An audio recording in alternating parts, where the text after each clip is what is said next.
And we are live. So, welcome to episode 221 of An American Werewolf in New Jersey. I am the American Werewolf. In the house tonight, we've got Itty Bitty Billy Committee. Haven't heard that Anyone since who's seen this grade. movie knows what I'm talking about. Yeah. So, that was not time wasted. We've got Eric from Hey Internet Eric here. Nice to see you, man. Yep, happy to be here, dude. Yeah. And we've got John K. Alvarez, a personal Amazon shopper. So, he's always out there doing what he can and, trying to turn over a buck here or there. Who can blame him in this economy? What the fuck? So, I wanted to talk about this movie. I think I actually covered this once. We don't get into a lot of Criterion Collection. But I saw this, and it took me a long time to come around to Kristen Stewart because of the whole Twilight thing. And I think once I said that I actually watched the first two movies, and I'm like, these are fucking atrocious. But everybody kept going on about how great she is and how great Pattinson is. They're like, it doesn't matter. This is like years later. They're like, it doesn't matter about those movies. You got to watch their other stuff. Like, that's really fucking good.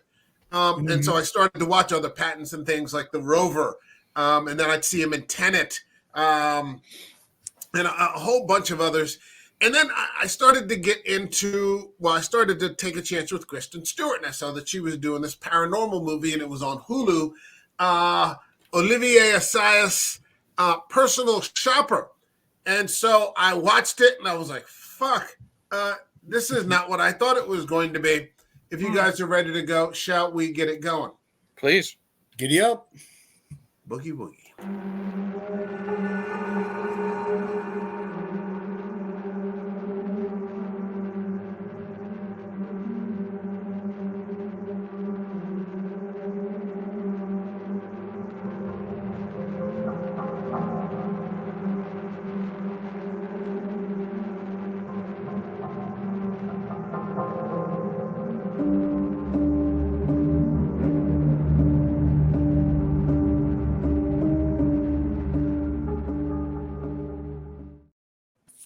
So God bless the French. You need them in your life if for no other reason than to get some naked Kristen Stewart going. Well, they don't want to fight anymore, and they're being fucking run over. But that's a whole other conversation. But what the hell was that? I was cleaning my lens. Oh, okay. But I mean, itty bitty Billy. Okay, I'm not going to say that like fast. It's cold out. Yeah. What did you think? All this IBBC. aside, what did you think of Olivier Assayas' Personal Shopper? And then I'll go around and we'll chat it up. Overall, I was a little disappointed. It was a little bit slow for my taste for you guys go ahead. I'll be right there. Movie. I know it was very artful, but there were some good things throughout. It's really well shot. It was very effective in the way he created a lot of claustrophobic shots. Like everything seemed to be in a little box, and the opening sequence, the first night she spends in that house, was really well done. And I thought the sound design was amazing for that one piece. It started to lose me when it got into the texting stuff. I was just like, I'm not spending all day watching millennials text or consumers or whatever. It's just, it lost me. It didn't feel like the same movie. And then we had this long trudge through the life of a personal shopper in London and Paris that we really didn't need. And then, of course, as much as I appreciated it, some unnecessary titty shots and masturbation shots that just sort of ground it down, and I'm like waiting for them to get to the point, and then it speeds up at the end. So I enjoyed it. I watched it twice, not necessarily for the boobies, but because it was like Radiohead. Like I had to watch it a second time, thinking I missed something. Just like I went back and Radiohead, thinking I missed something, and I didn't miss anything. It's same conclusion. for the movie. There's some good stuff. There's some bad stuff. It's very European. It's very slow paced. It didn't keep my attention, but it was interesting. I'll give it that. All right, John, what do you got for us? As opposed to Michael, I didn't get to see Twilight's movies. Okay. And so I kind of came in seeing Kristen Stewart in different films. And in some cases, she blew hot and cold with me, depending on what she was doing. I got to admit, I was actually impressed with this movie. Not greatly. Do I think it's perfect? No. I do think, but to give credit where credit's due, the focus of this movie was on Kristen Stewart's character. Mm-hmm. And no matter where the peaks and valleys were, she still did a good job in it. Yeah. She was, I think, the good actress to pick to play this role. I always try to get a lot of my students, or when I'm directing, to have people when they're acting on stage, not act on stage, but like be themselves and whatever. She was very much herself. And it was funny because when she was with other people who were trying to act, she outshined them. She did a good job. Was it perfect? No, but it was a hell of a lot better than I thought it was going to be. And I'll let it go to. All right, Eric, what do you got? I know Kristen Stewart. I had seen the first Twilight movie, and that one took me a couple days to get through, and it's not for me. You know what I mean? I'm not going to trash it because it's not for me. You know what I mean? It's for teenage girls. But I did enjoy, if I remember, it's been years, I remember enjoying Panic Room she did with Jodie Foster. Mm-hmm. And she did a movie called The Messengers, which was, it was okay. But then Mike told me about Underwater, and that is a fantastic movie. She is great in that. Yep. Such a good movie. Mm-hmm. So I went into this with, 50-50 expectations. And I was real interested in it with like the whole medium. She's waiting for her dead brother type of thing. And the first maybe act, I guess you would say, like with the first ghost experience, that was really good. That hooked me. But kind of like what Bill said, once we get to just her buying dresses and texting, that's when I did lose interest because it went on too long for me. Yeah. I have no problem with, texting conversations in movies, but this was a long, drawn out texting conversation. And again, maybe some people might think it's a slow build or a slow burn. I thought it was just way too slow. However, once we got to that third act and we also got more possible ghostly interactions, then it brought me back in. So Yep. Good first act, decent third. That middle is just kind of, I don't know why it's there, if that makes sense. Yeah. All right. Here's what I got. I understand. I didn't know what the movie was about. I just kept hearing about it. But what I understood was that, and I'm sort of glad, excuse me, I'm still battling through last week's cold. I think Julia would have hated this movie. Oh, yeah. Julia would have hated this. But I understood that it wasn't a horror movie. Mm-hmm. It was just a character. It's a character study. Mm-hmm. It's a character study of this very isolated and lonely young woman who just happens to be wrapped around a sort of paranormal ghost story. It's a ghost story without a jump scare in sight. Right. Pardon me. But the performance and her performance made up for so much. And unlike the two guys who didn't get much out of the texting, in terms of actual performing, I thought those were some of the strongest parts of the film because she was doing, like John said, doing nothing and making it look interesting, at least the first time that I saw it. Because she's got nobody to feed off. 1 second. I am so sympathetic because I have that type of cough right now. I had that for 3 months, man. Yeah. She has nobody to feed off. And even small scenes where I saw where she's texting and her hands are trembling.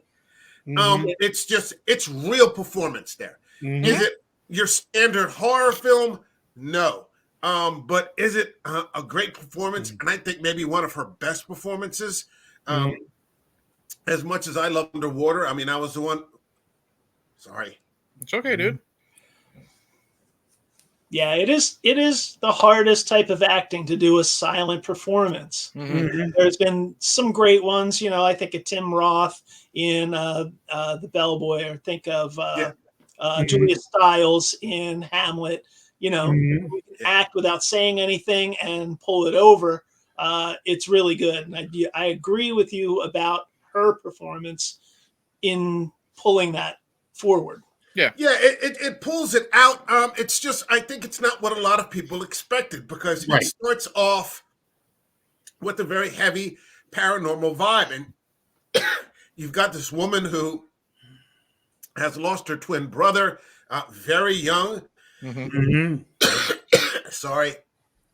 I'm trying to power through this. And you can do it, man. Yeah, it's all good. And she's just waiting around for some sign from him to move forward. But what we find throughout the movie is that I think there's no sign that she's going to be willing to accept. I think she's just sort of bogged down in neuroticism. By the time we get to the end of the film, she gets a definitive sign, but it's not enough. It's not enough for her. And finally, when the final question asked, is it just me? The answer is yes. It's just you.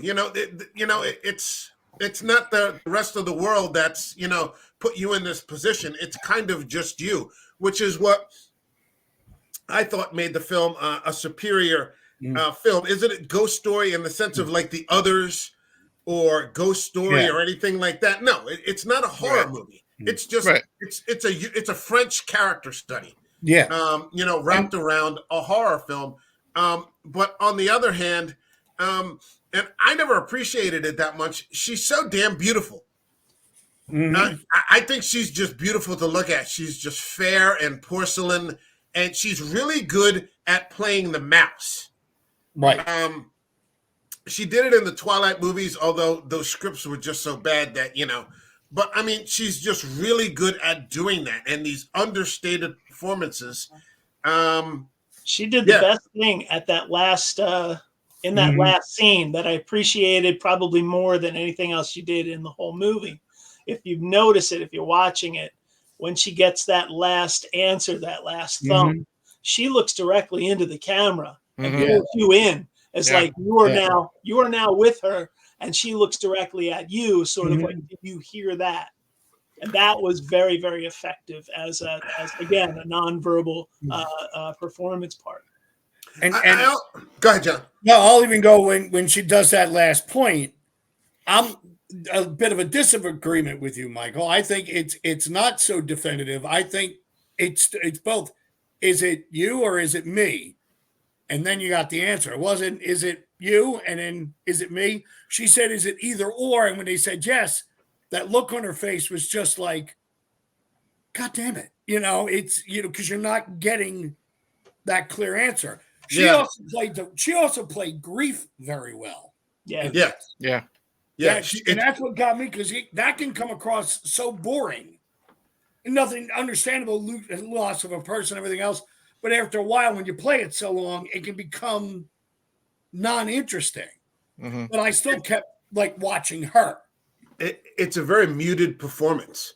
And at the same time, it's saying a lot. Very understated. She's just waiting and waiting and waiting. One of the things that I also thought was a strength in the film was the cinematography. The shots are just gorgeous. Now, whether it's because it's just Paris, and Paris is, to me, the most beautiful city in the world, or it was, even the shots inside the houses, these old houses, that just look cold and kind of clammy, and the ceilings are real high, and she seems very lifeless. Or they could go to these warm shots where she's on her bike. In these sort of not overly brightly lit streets. And I was like, wow, this is just like a beautiful way to look at the city itself. Hold on a second. What else did we have? Yeah, I mean, because there are very few interactions of substance that occur in the film. Mm-hmm. There are almost none. Mm-hmm. It's almost exclusively her, because if it's like against the boy, the girlfriend, her, her sort of, brother's girlfriend, then they're just like, they're not telling you much, or that she's also racked with grief, which was pretty Yeah. two people racked with grief trying to interact with each other. Mhm. And, if you've ever been around that in real life, it's no fun. And that made the atmosphere of those interactions. Hold on a second. We got Marty from the Trash Picture saying, "What's up? What's happening, man? If you want to jump in, let me know. I'll put the link in the chat." Froze. And he said Stewart was excellent and little appreciated sci-fi underwater. Yeah, underwater. Yep. Fantastic. Yeah. Now, fantastic is it's just a different type of film. I mean, it's just pure action from like the get-go. She really doesn't do that much acting. Per se.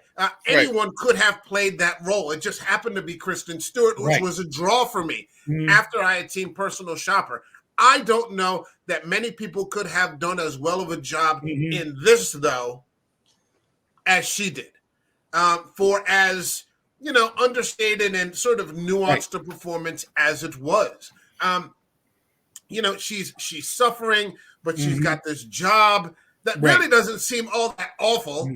You're getting to go to London, you're getting to take a train to Paris, she's paying you in euros to pick up clothes. Right. But it can seem very monotonous too. That's the thing. Yeah. You can see that she's joyless about it. Mm-hmm. Yeah. Like the scene where she tries on the shoes, or all the scenes where she tries on the dresses, this forbidden thing she's not allowed to do. And when she does it, it brings no joy. She has no, and I get the feeling that she enjoyed it before. When the long-haired, fashion guy let her try on shoes before, but then blew her cover, and it just seemed like they're working overtime to say, she's got no joy in her life. Everything is empty. And that really goes with the character. I heard one review, which was funny because I didn't realize I agreed with it until I heard it. He just put it in better words. She had one world in the medium, and the other world, or the other foot in the materialistic. Yes. And she was and she was finding no satisfaction in either type deal. And she plays that very well. You know what bothered me is that they didn't play up the Clint thing as much as they should have, that artist that they mentioned at the beginning of the show. Yeah. I was looking for that exhibition. I'd gone and seen an exhibition of hers at the Guggenheim back in 2018. Yeah. Okay. And it was that whole story. And when it came on, I was like very excited. Like, oh, I know that artist. I know this story. That's going to play into this movie. And then it goes away. It's just enough. It's just enough to keep her. It's just enough cheese on the trail to keep her. It's just enough dangling the carrot to keep her moving.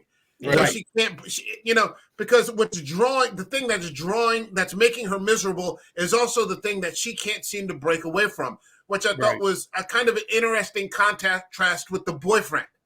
She's got this boyfriend who's he's extremely concrete and pragmatic. He's like an engineer, so everything is very procedural, nuts and bolts, and, he's supportive of her. But you can tell he's not really. He's like, oh, you're waiting for your brother to contact you. Okay, fine, no problem.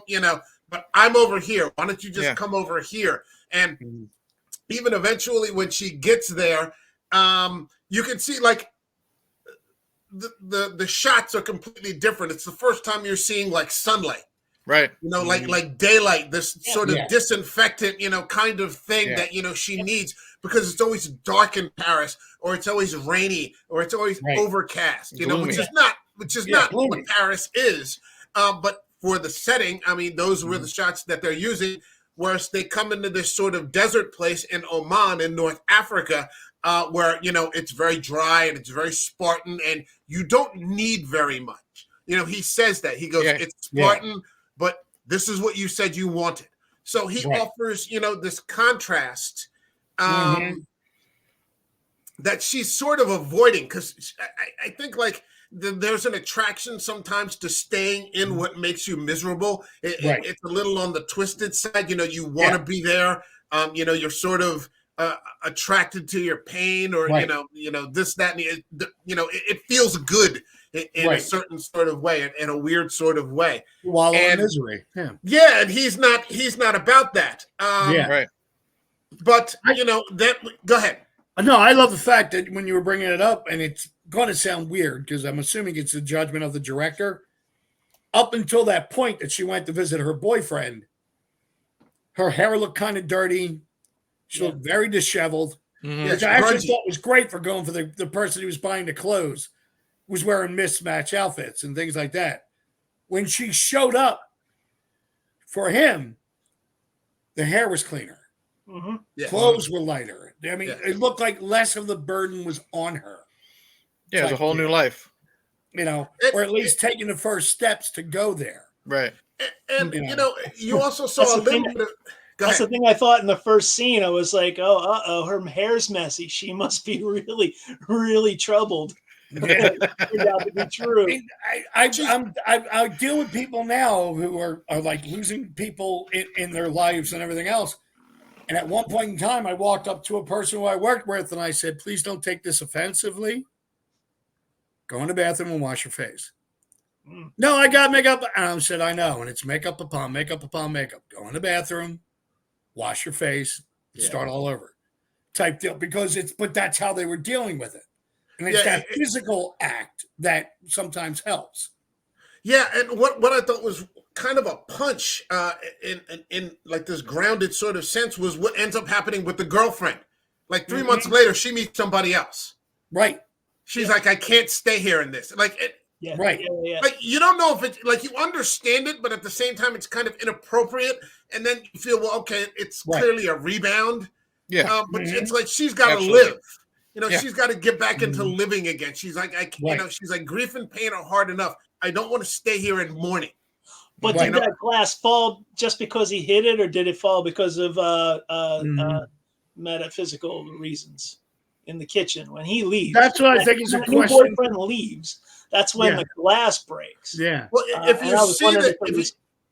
you see it come out, no, you can see the brother in the background. Yeah.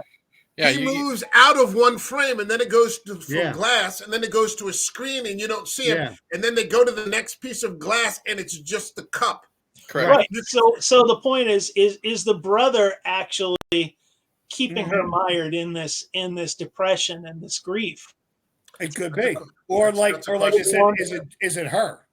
It's like I've heard people when they were talking about the texting, some of the messages they thought it was, this could be from the brother. And the first time I saw it, I thought it was the brother. I thought it was the first time I saw it. Yeah. Too, and I'm going, no, it's a whole different bent.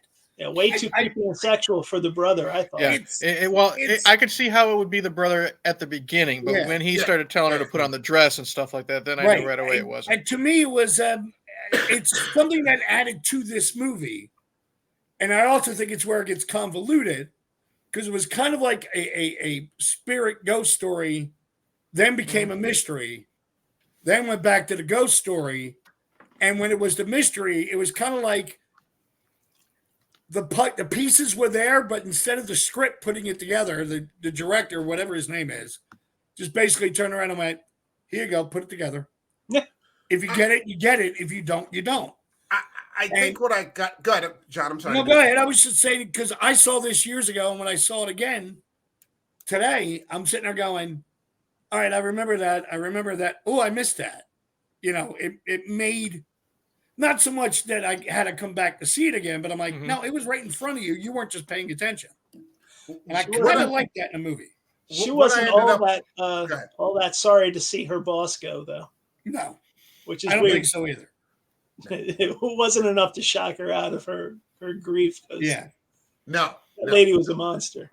Yeah, kind of, sort of. The gorillas have to be there. You have to get the gorillas back. You're like, what the fuck? She's doing some sort of yoga, bending like a pretzel, arguing about gorillas at some type of wildlife place or something like that. And what I did, you could tell because I don't know if it was. I don't remember if it was either Mike or John who said like Kristen Stewart's kind of doing a lot with nothing. You know what I mean? Yeah. Just the look on her face of just a pure annoyance. Yeah. She's just trying to. Yeah. I mean, she's just like, I just need to say one fucking thing. Can you just stop arguing for like 30 seconds? You know? She was disgusted a lot in this. The character felt disgusted a lot with people. Yes. It's kind of thing like she was just kind of like, you people don't get it. I lost somebody here. You know, Well, you know what the problem is? This is what I put in the notes the first time that I watched this, and I used like the old notes, and I just watched it again, and then if there was something to add, I didn't, and there wasn't much. But I said she has no connection with anyone. no. Yeah. Right. She's just, and I think that's what draws her into the texts. Yeah. She's so desperate to connect to anyone. She's not connected to her brother's girlfriend. You know, she's not connected to her boss. You know, and basically she's not really connected to her boyfriend because he's Skyping. You know, and you know he's like, I've been trying to reach you for a month. You know, so she's been off the radar for a month, not talking to her boyfriend. I've been busy. Yeah. So she's so like alone. She's so lonely that eventually it just, you know, somebody starts reaching out to her, and even though it's obviously dangerous, Right. I mean, it's obvious, you know, like she's looking around on the first time I saw it. I'm like, is he on the, you know, what the fuck is this? Yeah. She doesn't care. She can't help it. She's so hard up for, you know, connecting. Part of the reason I had such a problem with this movie is I couldn't connect with any of the characters, including Kristen Stewart. It might be just because they're in that world of materialism and modeling and celebrity that I just didn't give a shit what happened to any of them, and they never built it up to, you know, make me care about them. Not the family, not the boyfriend, none of them. Actually, the one time, and it was weird for me, was when the guy who was dating the girlfriend of the brother. Yeah. That little scene where he actually apologized to her saying, we didn't do this before when he was alive. Right. Like, I genuinely thought that was a connection because I think he was worse than she was. He was so guilty over what they were doing. Yeah. Yep. Yeah, because when he turned around and said about feeling guilty, or I think he's around, his presence is here, and she goes, I think that's your guilt. Yeah. And I was like, because you saw a complete change in her, though it wasn't physical, her tone and everything else. And it was funny because he was actually, I think they were both had that moment of connection. Nothing great, but I was like, wow, out of all the people to reach her, it's the one who's replacing her brother. I didn't expect her to respond so maturely. Yeah.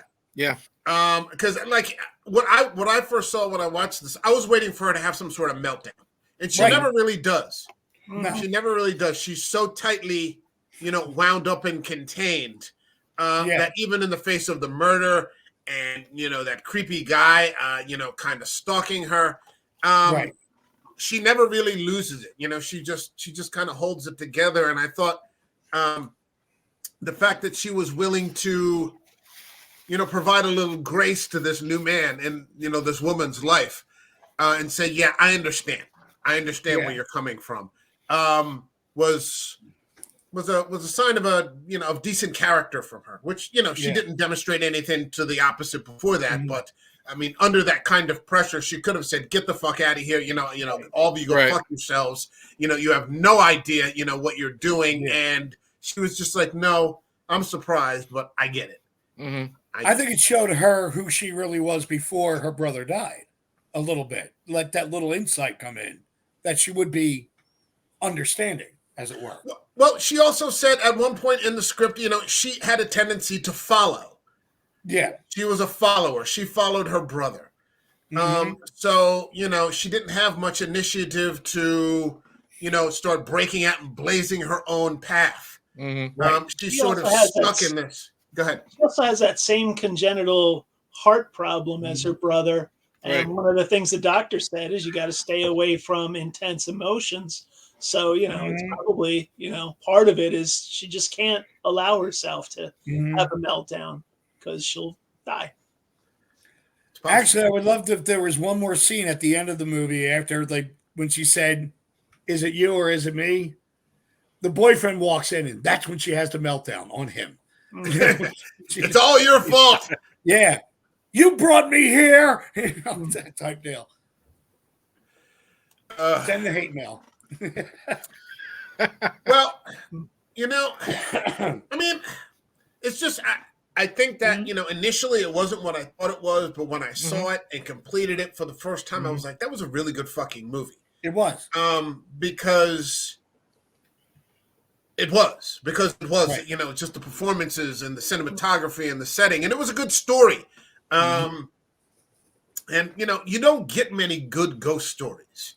Right. If you get into Guillermo del Toro's The Devil's Backbone, that's kind of more of a story than it is just a horror movie. Okay. And so sometimes the expectation can be the disappointment. But I didn't find that it was a bad movie in any way, shape, or form. I really like this movie. I actually wouldn't. I've got it on DVD. I found the used copy, but I mean, just for the cinematography alone, one day I'd like to buy it on Blu-ray. Just for how pretty it is. And yeah, I like this movie. I like it a lot. Eric, what was that movie? What was the movie you said that she was in before? Passengers? Was that The Messengers? Messengers? Yeah, it was. It's God, I haven't seen it in a long time. But she is, she's the daughter of this family that moves into a supposedly haunted like farmhouse or something like that. And my wife and I, we went to it. It was like the $3 theater on a late Saturday night. We were bored before we had the kid, and we were entertained by it. And that was bad. It was before Twilight, so we didn't know who the hell she was. Right. And Kristen Stewart, I'll be right back. Yeah, Kristen Stewart's kind of like Robert Pattinson. She's always going to be judged by those Twilight movies, and that's the stigma. Really? I think so. No matter what, I think they're always going to throw it at her, and I think the thing is that she's not given a fair shot when she's when people. It's like this. Oh, who's in this movie? This person, and Kristen Stewart. Oh, she's in this. That's what I mean. I'll admit, I was one of those people in the beginning. She could get past that. I mean, Robert Pattinson, ever since he did the Lighthouse, I had no problem with him at all. But he even talks about how hard that was to get out of there. But the reason why I asked about that, because I saw a review about Personal Shopper, and they said, look, you want to go see a typical ghost story that stars Kristen Stewart, go see The Messengers. He goes, this one's different, and I went, okay. And that's when I went back to watch the movie again. I went, you're absolutely right. It's a different type of ghost story. Yeah. Yeah, and what I mean is I'm not saying I dislike the film. It's just I was expecting it to stay in that ghost story type of realm, and they, in my opinion, I liked the beginning of the text messaging because it was okay. Who the fuck's texting her? Is it someone on the train? But then when it got to more texting and then more texting, it got a little too drawn out. And then I know we have to know what's in her everyday life, but I don't need to see her buy this dress and then buy these shoes when it's spliced. She did it this day, and then she did it this, and then she went to go shopping again, and then she did this type of thing. Okay, all right. True story. You could have accomplished the same things without being quite so drawn out, but that's a European thing. No. I saw her. I remember the first time I saw this. God's honest truth. I saw her buy that mirror spangly dress, and I'm like, that's the ugliest fucking thing I've ever seen in my life. And then she put it on. I was like, I don't know fucking anything, do I? I'm just going to shut the fuck up from now on and just sit back. And like when she puts that blue dress on, like she gets the harness, sample, and I'm like, what the fuck? Jesus Christ, that thing is hideous. And then she puts it on, and I'm like, fuck. Okay, I don't know anything. I was going to start calling her mistress after that. But she's not Anna. Titties. Yeah, she's not Anna Nicole Smith, man. God rest her soul. Or she's not Sydney Sweeney. But I was talking about that the other day. I was on Frank's The Harsh Truth talking about the DCEU, and I said I had just seen Immaculate with Sydney Sweeney, And I said, you're getting the nipple shot. They're bringing like sex. Sydney Sweeney is like single-handedly bringing sex back into like Hollywood horror. Okay. I said, but I don't know what to fucking do with it because she's like in a nun's outfit. I'm like, what the fuck am I looking at? No, I can't tell. Wait, I can't look should away. I feel uncomfortable or should I, enjoy it? It's called 8th grade at St. Catherine's of Siena. It's called I'm going to confession this fucking Saturday over at St. Siana's, and I'm going to have to talk to Father Anthony. Yeah, Father, is this fucked up? What am I doing? It's called being human. But yeah. But what ended up happening was I like this so much. I saw that this director and her did another film, which I ended up purchasing called Clouds of Sils Maria, which is a drama with Juliette Binoche. And I'll see anything with Juliette Binoche in it. And it's the story of Kristen Stewart is the handler of Juliette Binoche, who is an actress who is starting to age out. Okay. And she's being brought back to be recast in a role that made her famous, but this time I think as the older actress in the production. And they've got a new it girl playing the young part. Exactly. And so it's like, give me a story. That's what I always say. Just give me a story. I don't need it to be gory. If it is, that's great if you're giving me a story. So, I do other things other than horror. We all do watch, drama and things like that. As much as I appreciate the silent performance, I need better dialogue. I need interaction and dialogue to carry a story. That is the type of filmmaking that I love best. Is We all have our snappy dialogue. Well, it also depends. And bigger boobs, right? No, boobs were all right. Yeah, unnecessary, but all right. I mean, For me, I said bigger boobs. You could tell the director had a thing for her, and he had so many of those scenes in there. Like the way she lifted her T-shirt when she was trying on the high-heeled boots. I may have to go back and rewatch that again to Yeah, I might have to. I don't remember that. I'm going to have to go look at it again. See, I don't mind. I saw it twice. I don't mind the I'll send you the saved clip. Performance was like, because when she had her phone turned off or whatever, and then she was getting those text messages, that was 10 minutes ago, 7 minutes. Oh ago, yeah. That was used properly. That was like fucker's right outside the door. He did, and something. She went and that looked. was used properly, right? So, and the guy who played the fucking killer was a creepy looking guy anyway. But I mean, I think at its highest priority, even over the paranormal ghost story, it's a character study, and so I could see why that would throw some people off because basically it's a horror channel. But I mean, it was a lost opportunity that all could have been played out in a confrontation between her and the detective, and it was a lost opportunity to put effective dialogue in the midst of this silence. Well, we did show the ineffectiveness of French police who failed to cuff that guy. One guy ended up getting gatted. Put some fucking cuffs on that guy. Start clubbing him. Like old 80s. I actually loved when all be the Baltimore police. We're the guys from The Wire. Fuck you guys. You don't get to win. Fuck you. And start kicking everybody. Kick the shit. Get them. We need Jenkins in there. Yeah, when we had the head detective was talking with her in the interview, and she was saying what she did, that look he gave, like, what the fuck? I kind of laughed at that. I did. What do you do? I buy clothes. And what? That was so funny. Which is weird. Why would a detective in Paris not understand fashion? I don't get that part. Oh, that's being discriminatory. Not all French people are into fashion. That's like saying why doesn't this American understand? You got to know something about the fashion industry. They're all into eclairs. That's about it. Oh, it's weird. You're a personal shopper. Like that's new. It is. It's an interesting concept. She's like, well, she can't go out anywhere. I never occurred to me. I guess you can't go shopping, but I guess you can. I hate shopping. It's amazing. She's so famous, she can't enjoy Paris. Yes. She'll be swamped. Which explains why she's kind of a closed-off asshole. Yeah. So, all right. Is there any aspect of this film? I hate to do it, but just I'm struggling with this cough. Is there any aspect aspect or a part of this film that we did not discuss that you'd like to get into? I think something Bill touched on, and I think should be the use of sound a lot in this Yeah. movie. The sound Like, design in this movie was absolutely fantastic, especially in the opening and in the last scene. When she Very, walked very through good. that house and the echo of her boots Yep. set up the fact that this is cold, this is lonely, this is, She's all alone. no one's here, she's all alone. And that was well done.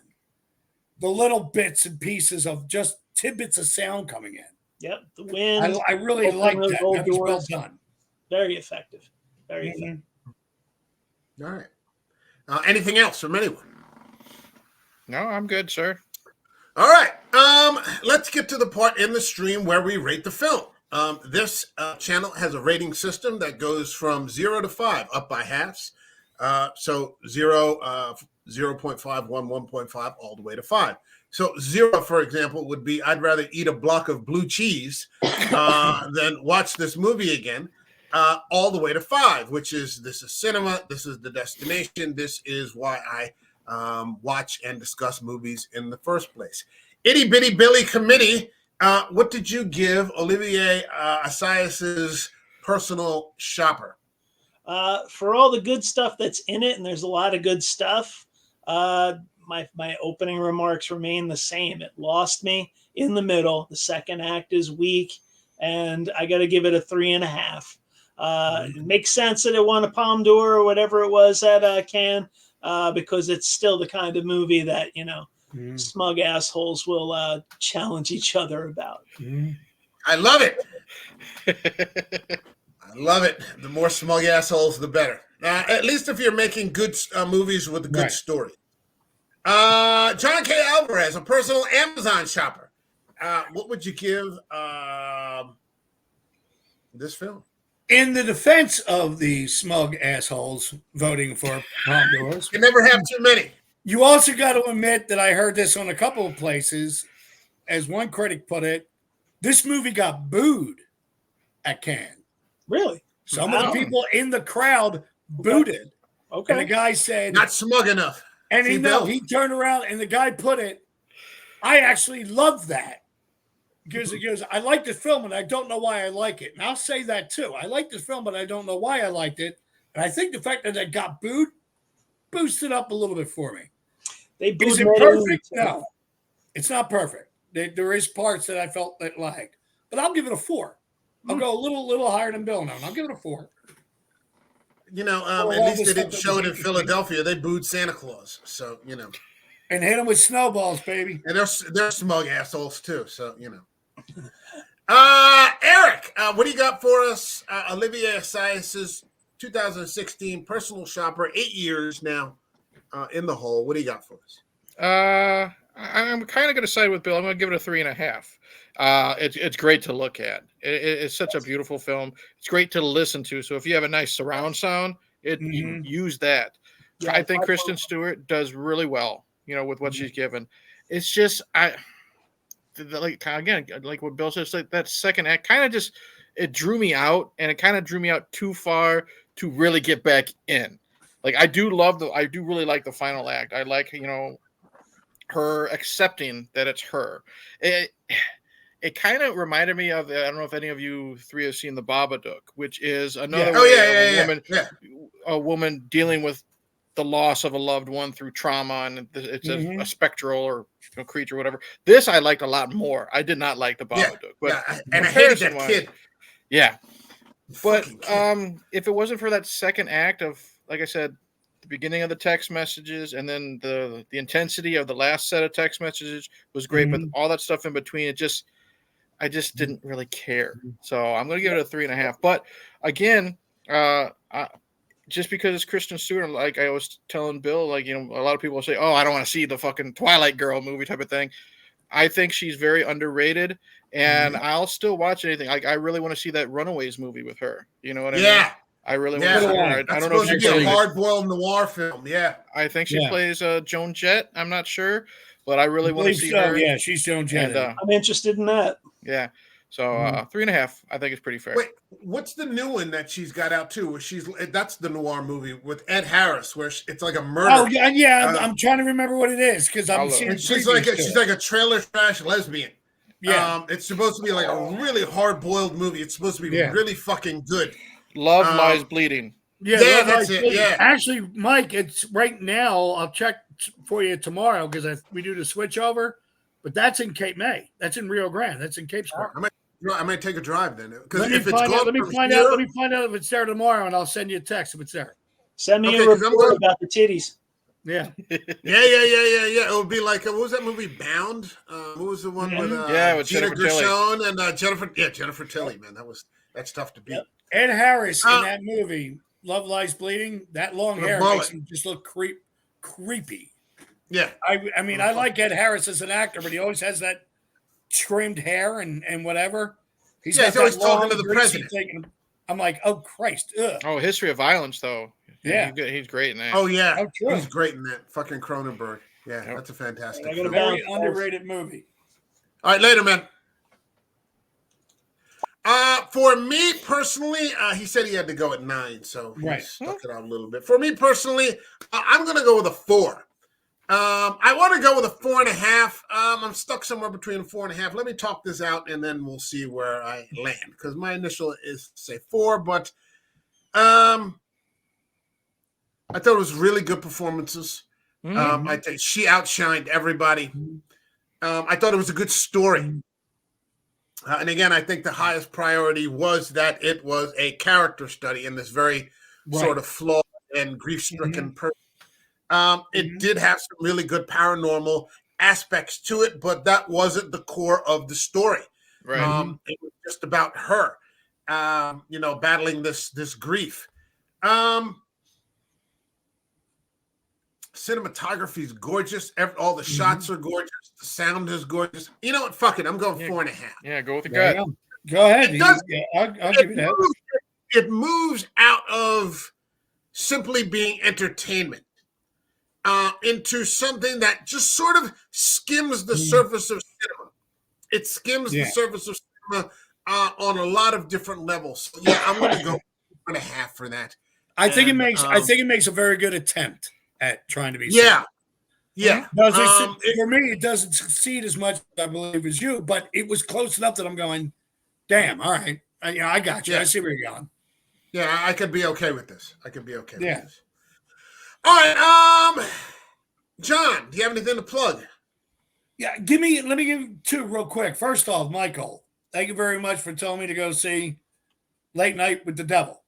Oh boy. I've heard nothing but great things. I'll say this. My friend Al, I went to 2 guys my good friend, sorry, John, went and saw it.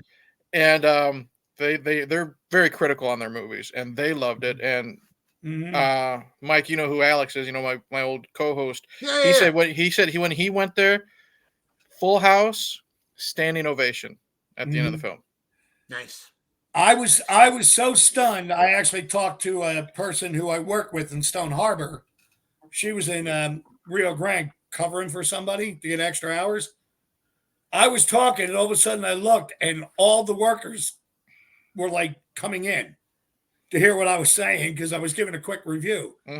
And they were like, "That's where's that movie?" I said, "Right down the hall." Oh, nice. You're showing it, guys. You're not, you really should go and see some of this movie. Number 2, Timothy Chalamet is coming to Cape May County. Really? Yes, that's one of the things that he's doing a Bob Dylan biopic. Oh, I heard about this. Bob Dylan, and I think it's the Newport Folk Festival where he first played electric guitar in like 1965. They don't have that same stadium, but down in Cape May County by the Delaware Cape May Lewis Ferry, parking lot area, they built an amphitheater that was like that a couple of years ago. They're coming out at the end of May and shooting it there. They're shooting that scene. Nice. And there's a thing on it. If you go to, I believe it's, if not, Mike, I'll send it to you on the website if you want to put it on. It's like phillyvoice.com. they're taking people there if they're living in the area, send them a picture, given your age and everything else. It's maybe 10-hour days shooting.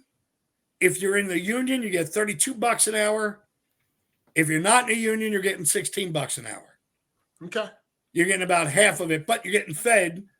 Yeah. And you get to sit and watch Timothy Chalamet do Bob Dylan.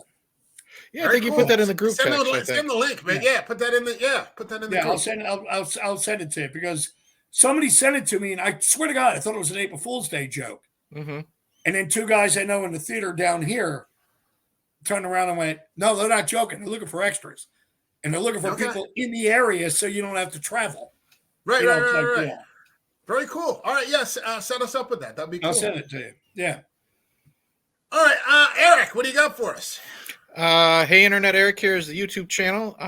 Life has been so busy, I haven't done jack shit on it really since the last episode here. But the theme for the year is still movies I have never seen. That's the plan. The whole year, I'm only going to discuss movies I've never seen from beginning to end. So, like I've said before, Blues Brothers or Godfather, seen bits and pieces. I'm going to sit down and watch it. But the next one, because I started the movie a few nights ago and then life went crazy. By this weekend, I hope to have a video up on Nefarious from last year with Sean Patrick Flannery. Again, another recommendation from Mike. Holy shit. What I've seen so far is really fucking good. And then I'm like franchise-wise, I keep saying I'm going to jump into the Rec franchise and then whatever the fuck I feel like talking about. But I am going to wait a couple weeks, and then if it comes to Shudder, I'm going to find it. I'm going to go, Late Night with the Devil. Okay. Very good. Hey, can I ask a question, Eric? Sure, sir. Have you seen The Fisher King? I have not. No. If you get a chance, put that on your list. Yeah. Done deal. It's a Terry Gilliam movie. Mm-hmm. Stars Jeff Bridges, Robin Williams. Mm-hmm. And Mercedes Rule won an Academy Award for it, and she's funnier than hell. I'm all for it. I've told Mike, I said, I'm taking requests, so I'll do The Fisher King, and Mike wants me to Lawrence of Arabia. So there you go. That'll be coming sometime soon, too. All right. For me on this channel, I've put up some videos, a lot of movie reviews of late. I put up Sydney Sweeney's Immaculate, which I called Give Us Barabbas. Actually, that was the subtitle of the review because they just go in the other direction instead of good fighting evil. They just go completely feral in that movie. Got up a recent review of from last week of Roadhouse, the new. Yes, I got to see your video. I got to see that.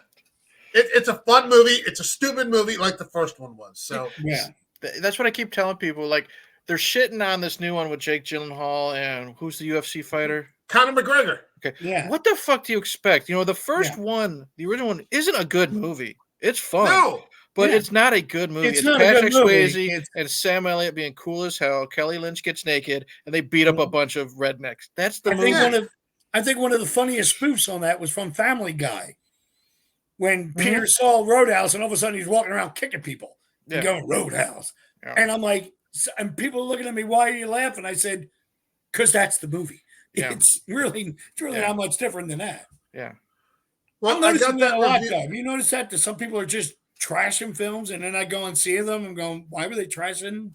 Well, I'm about to release a video now, and I've got it. It's in the queue, and then I'm gonna publish it as soon as the stream is over. About Julia Gardner being cast as the Silver Surfer in the Fantastic Four. I heard that. No. And people are already losing. Don't see this movie. Like not one fucking frame has been filmed. It's not even being released until next year. But the usual suspects are out there. And all of their followers, because that's exactly what the fuck they are, a bunch of followers, being told what to say, how to repeat the same lines. And you're just like, I've got this great thumbnail, and it's Julia Gardner, and I put this fucking text box, a little voice, text box, and it says, Galactus says the fans are douchey.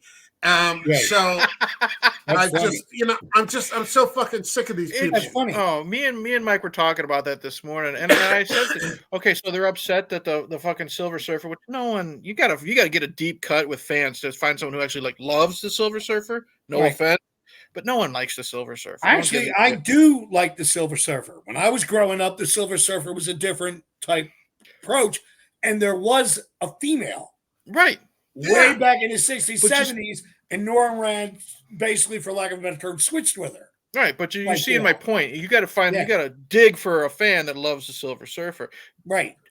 But they're pissed off that now the Silver Surfer's a chick. But why aren't they shitting on Pedro Pascal? Last I knew, Reed Richards wasn't fucking Latino. Right.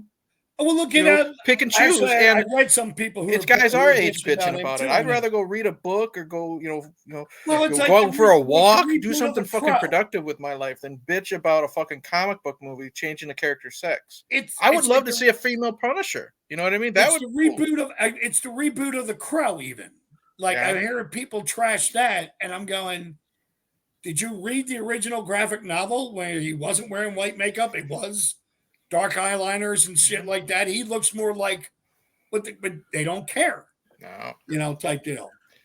All right, listen. I got that up. I got the new review for Godzilla Kong, the New Empire, which I wasn't a big fan of. And then I put one up. Was it 2 days ago? Which is interesting, and it's about where are all the black people in Shogun. Yeah, I started So if watching that that. doesn't want to make you stick your head in a fucking oven, I don't know what will. But apparently someone's complaining that there are no black people in Shogun and wrote this lengthy article about it. So I just made fun of him for a while. So that's up. I've got this video dropping for Julia Gardner. And next week, I've got an idea. I'd actually like to do Takashi Miike's 13 Assassins, which is up on Tubi. And is just one of the greatest fucking action films of the last 25 years. So that's it for this stream. My thanks to John K. Alvarez, personal Amazon shopper, Eric from A Internet, Eric here, and Bill, the Itty Bitty Billy committee, not just a member, but he's also the president. We will see you all in the next video.